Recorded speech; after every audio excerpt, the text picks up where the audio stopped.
Hey, delighted to have you with us as always. Today's topic is on what you should do if you feel you can no longer help your clients anymore. I'm going to explain what I mean by that and also how you can go about it to ensure that you continue your growth and also do the best thing for your clients as well. So let me explain what I mean by that. First of all, is like if you reach the stage with a client where you feel you're no longer adding the value that you originally were or you intended to do so. And there can be multitudes of reasons for that, and often it can be a bit of an ironic situation because you're the person that provided that success through your service that helped them grow or get to a stage where they needed to and they no longer need your service. And that could be because they could now use an agency. For example, maybe they need some additional skill sets to bring to the table that which yourself as a freelancer just don't have the time or the expertise to do, working in a specific niche or delivering a specific service. Maybe it's time for them to bring in an internal hire or an internal team to deliver the work they need to do. And potentially, because obviously if you're a freelancer working on multiple clients and projects as you should be, they need just too much of your time to be able to get what they require.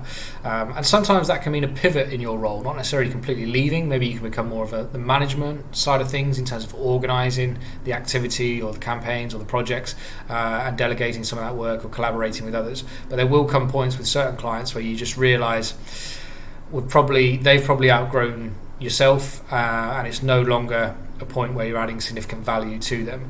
When you realise that, you can go down one of two paths.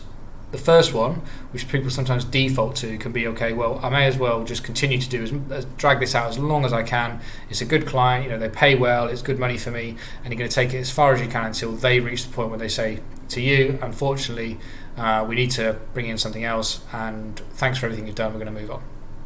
Or you can do route 2, which is my recommendation. When you realise this happens, you should take a really good review of the account, look at where you came from, what were you adding value at the start, how does that compare to now. If you were to be approached by the client at this point, and this is a really good exercise to do, how would you present your services? How would you propose you could work with them? Would you propose you could work with them? Would it be a good fit? And also, what would you recommend to them moving forward on the journey, the projection that they're on? What would be your recommendation in terms of a service offer if you were looking at it completely objectively, so not from your perspective as a freelancer, earning money and from them and having that client relationship. Now, if you still then come to the conclusion that actually your instinct was true, it isn't a good fit anymore and they've outgrown your service for whatever reason it might be, I believe you should then approach the client as soon as possible and have a direct call specifically about this issue. And then you can explain your perspective. You can explain, as I said before, using an exercise if they would come to you now, and also your recommendations, what they should do moving forward.